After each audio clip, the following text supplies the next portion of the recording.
La idolatría en el Tanaj no es un tema más entre otros temas. Es el gran nervio transversal que atraviesa la Torá, los Nevi'im y los Ketubim, porque es el diagnóstico central del por qué una sociedad se pudre aun cuando conserva un lenguaje religioso. Y precisamente por eso el Tanaj no la trata como un tabú folclórico ni como una superstición sobre estatuas.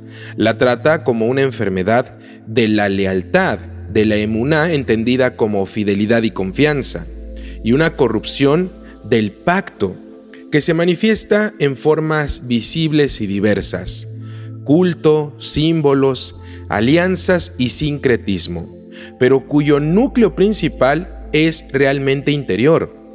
La sustitución del Elohim viviente por un sistema manejable creado por seres humanos. La idolatría en el Tanaj es el impulso de domesticar lo divino para controlar la vida. Es convertir lo sagrado en una herramienta.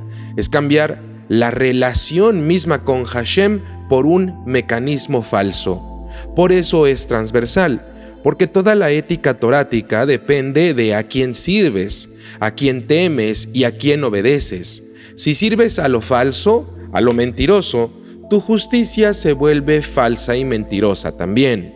Si adoras al poder, tu ley se vuelve opresión sobre los demás. Si veneras lo que tus manos fabrican, terminas tratando al ser humano como una cosa y un objeto. El Tanaj, al combatir la idolatría, está defendiendo el alma de la sociedad y la dignidad del ser humano, y lo hace con una sofisticación textual enorme. Distingue el culto formal de simbolismo y denuncia alianzas políticas como idolatría práctica, y también acusa el sincretismo como un adulterio espiritual. Y aún así, y esto es crucial, el Tanaj maneja destinatarios. Hay instrucciones legales explícitas para Israel y hay crítica profética a las naciones. Hay condena moral universal de ciertos patrones y hay mandamientos pactuales particulares.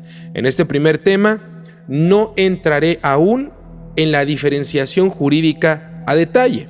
Esto es parte del tema 2, pero sí voy a mapear las formas de idolatría que el Tanaj reconoce, porque el mito popular suele reducir todo a un no te inclines ante una estatua o a un ídolo o a una cruz, etcétera, etcétera.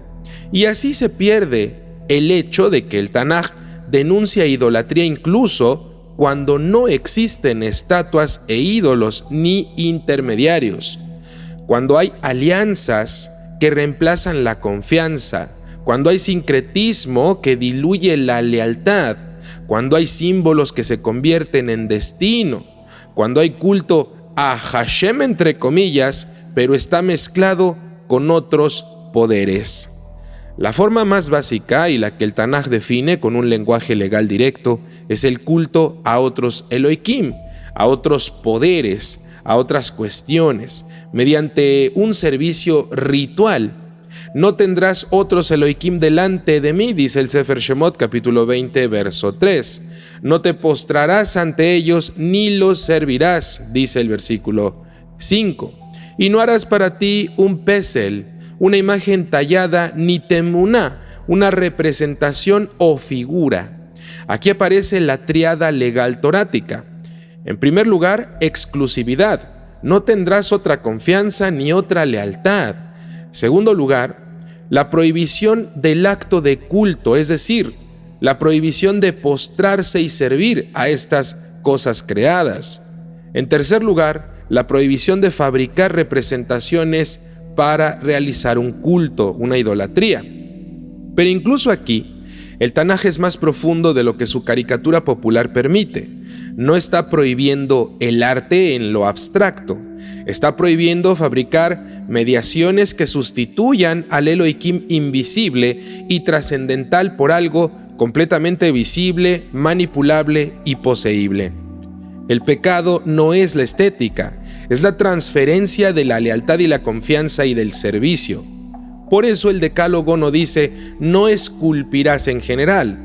Dice no harás para ti, no te inclinarás, no servirás. El núcleo es el servicio y la intención con la que se fabrican estas cosas. Es una ley sobre la adoración, no sobre la creatividad. Ahora bien, el Tanaj inmediatamente muestra que la idolatría no se limita a otros Elohim, en nombre. También puede ocurrir como distorsión interna del culto al mismo Hashem cuando se lo representa de modo falso. El episodio del Egel, el becerro de oro, en el Sefer Shemot capítulo 32 es completamente paradigmático. Israel fabrica un objeto y la proclamación es ambigua y explosiva. Ele Elokeja Israel asher he'eluja me'eretz Mizraim.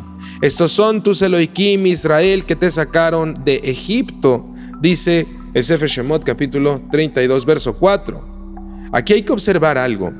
El lenguaje del Éxodo, el lenguaje del Hashem que liberó, es transferido a un objeto. Aquí se ve el corazón del problema. La idolatría es reasignar la redención a una forma manipulable.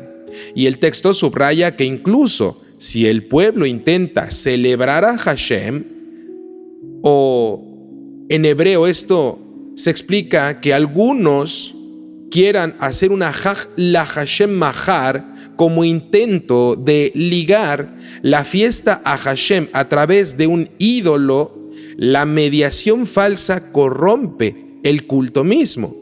Esto nos enseña una idea transversal. No basta con pronunciar el nombre correcto si el sistema que construyes o en el que te encuentras hace de lo divino algo controlable. Si esto es así, ya caíste en una falsedad.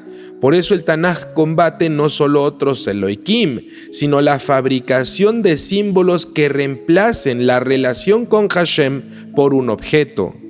La segunda gran forma es la idolatría como símbolo y también como signo, que se vuelve destino. El Tanaj denuncia que la gente confía en objetos, postes, piedras, astros o lugares altos conocidos como Bamot, alturas o santuarios significa, y entonces la gente les atribuye poder. Aquí aparece el universo de Asherá, el poste o el árbol sagrado, Matzevá, que es la piedra erigida en contextos cultuales, Hamanim, pilares solares, e incluso la atracción por Tzevah HaShamayim, que es el ejército de los cielos, es decir, los astros, las estrellas, los planetas, que se mencionan como desviación también. El Tanaj no describe estos símbolos como neutrales, los asocia con prácticas de culto que desplazaban al Elohim, que no se reduce a lo visible. La idolatría simbólica es la sed del ser humano por tangibilidad. El humano quiere siempre tocar y ver lo divino para sentirse seguro. El Tanaj siempre ha insistido, Hashem se revela, pero no se puede domesticar. Por eso cuando se erigen símbolos como sustitutos, la lealtad se corrompe. La tercera forma es la idolatría como alianza. Y aquí el Tanaj se vuelve sorprendentemente político en su lenguaje, porque entiende que la idolatría no es solo un templo o una iglesia, es geopolítica del corazón. Los profetas denuncian una y otra vez a Israel, especialmente los reinados de Israel, por confiar en Mitzraim o en Ashur como salvación. Esta confianza no es descrita meramente como una estrategia, es descrita como una traición espiritual. ¿Y por qué digo esto? Porque cuando una nación reemplaza su bitajón, su confianza en Hashem, por su dependencia en el poder imperial, su ética se reconfigura, se vuelve vasalla de intereses políticos, adopta prácticas, imita la crueldad, sacrifica la justicia por la seguridad. El Tanaj llama a esto zaná, prostituirse, ir en infidelidad en sentido metafórico. ¿Por qué? Porque es un intercambio. Se vende la lealtad por protección. Así, una alianza puede ser idolatría práctica cuando implica transferir la esperanza última a otro poder ajeno a Hashem. Esto es transversal y no requiere una estatua, una cruz, un dije, etcétera, etcétera. Requiere miedo. Y el Tanaj entiende que el miedo es un altar. Lo que más temes es lo que más sirves. La cuarta forma es el sincretismo, la mezcla de culto a Hashem con culto a otros poderes. Esto se puede ver claramente actualmente en el mesianismo.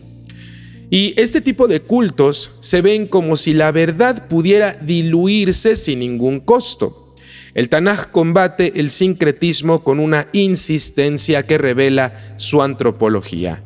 El corazón humano quiere sumar dioses o ayudantes de Hashem, intermediarios para asegurarse resultados. Si una cosecha depende de lluvia, se busca al dios de la lluvia. Si la guerra depende de fuerza, se busca al dios de la guerra. Y entonces se añade a Hashem como uno más en el panteón funcional de dioses que al ser humano le sirven para su seguridad mental. El Tanaj llama a esto servir a Hashem y a Baal al mismo tiempo como contradicción. La escena clásica es la confrontación de Eliyahu, el profeta, en el monte Carmel, donde pregunta: ¿hasta cuándo cojean entre dos opiniones? Si Hashem es Elohim, síganlo, y si Baal, síganlo también. Melahim Aleph 18:21. La palabra cojear es brutal. El sincretismo no es equilibrio, es la mutilación, porque no hay lealtad plena, solamente hay cálculos. El Tanaj no tolera un Hashem convertido en opción dentro de un menú espiritual, lo presenta como soberanía absoluta. De ahí que el sincretismo sea una idolatría, aunque la gente diga, también creemos en Hashem, eso no importa, porque tienes de intermediario a un payaso. También es la palabra que delata la traición.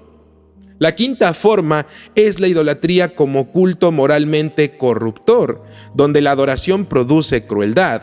El Tanaj menciona prácticas abominables asociadas a ciertos cultos, como por ejemplo pasar hijos por fuego, a veces esto vinculado a Molech, y denuncia que estas prácticas no son religión alternativa, sino una perversión.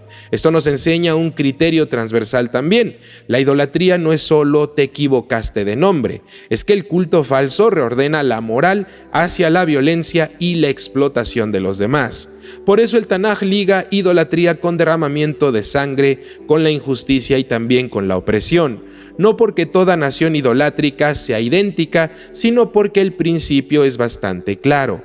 Cuando el poder supremo que adoras no es Elohim, que exige Mishpat, la justicia se vuelve completamente negociable.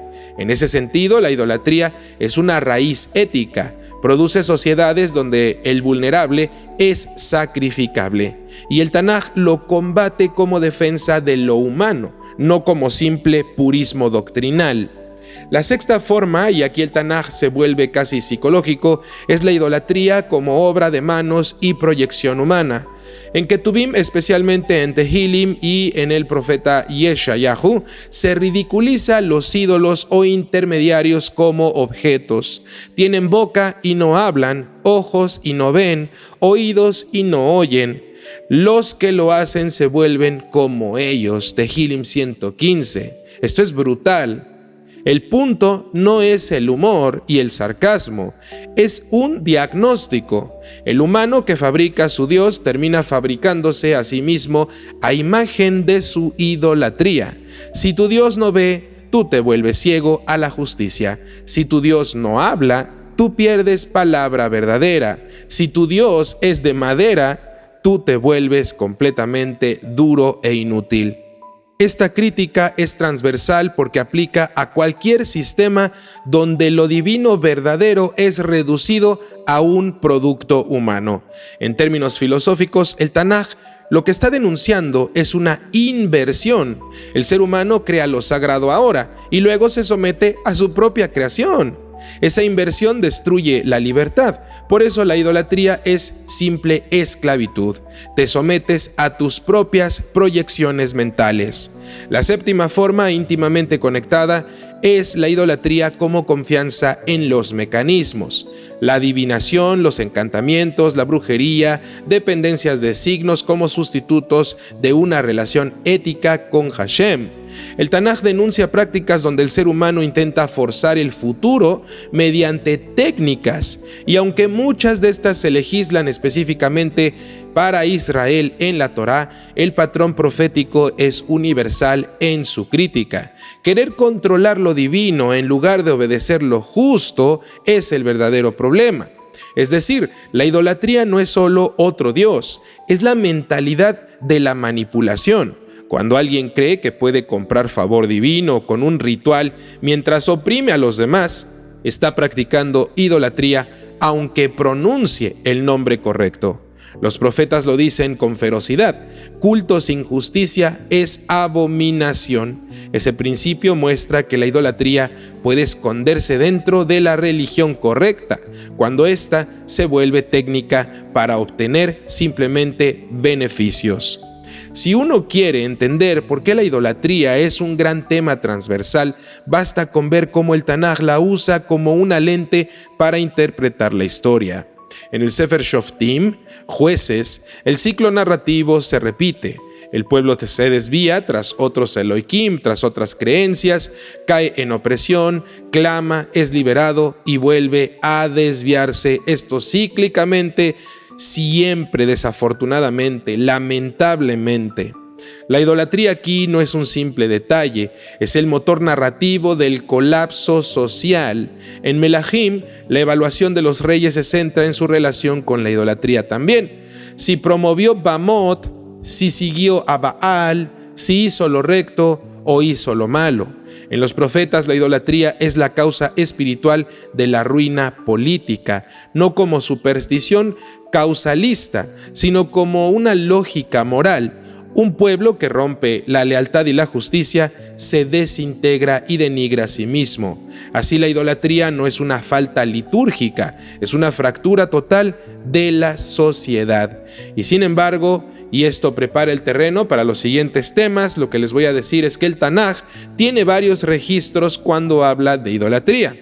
El primer registro es el registro legal torático. Hay mandamientos explícitos dirigidos a Israel. El segundo registro es el narrativo, historias donde la idolatría produce colapso y se pueden aprender enseñanzas de ahí. En tercer lugar está el registro profético, cuando se denuncia y se hacen metáforas de adulterio acerca de la idolatría. En cuarto lugar, el registro sapiencial o poético, ridiculizando la filosofía de los ídolos y el sincretismo. La cultura popular suele tomar solo el registro legal y reducirlo a un simple "no adores estatuas", o peor aún, universalizarlo sin ningún destinatario. Pero el Tanaj, como cuerpo consistente, insiste en algo mucho más amplio. La idolatría es cualquier sistema donde lo supremo se ha reemplazado por algo útil para el ser humano, entre comillas, donde la lealtad se vende por seguridad, donde la espiritualidad se mezcla por conveniencia y donde el símbolo toma el lugar del pacto, donde el poder se adora y la justicia se termina sacrificando. Esa es la transversalidad. El mismo pecado cambia de rostro según la época, pero el Tanaj sí reconoce su esencia. En el Tanaj, la idolatría no es solo arrodillarse ante una figura falsa, es arrodillarse ante lo que prometió salvarte sin exigirte una verdad. Es la tentación de reemplazar al Elohim verdadero que llama a que hagas justicia por un sistema que te da resultados sin un cambio interior. Por eso puede ser una estatua, puede ser una alianza, puede ser sincretismo, puede ser un símbolo, puede ser mercado y también puede ser miedo. Y el Tanaj, con una lucidez que quema, te dice que el peligro no está en la madera ni en la piedra, sino en el corazón que quiere un Dios manejable y sobornable, porque el Elohim viviente no se puede comprar, no se puede mezclar, no se puede domesticar, se le es fiel y punto. Y esa fidelidad, esa emuná, no se mide por cuántos símbolos posees, sino por si tu vida se alinea con Mishpat cuando nadie te está aplaudiendo. Allí en ese punto invisible se decide si tu espiritualidad es pacto o simple idolatría. Y quizás por ello el Tanaj vuelve una y otra vez al mismo grito con 1000 voces distintas. No cambies al viviente por algo inútil. No cambies la verdad por seguridad momentánea y mental. No cambies el pacto por un amuleto, porque el día que lo hagas, aunque sigas hablando de Dios, ya habrás empezado a servir otra cosa.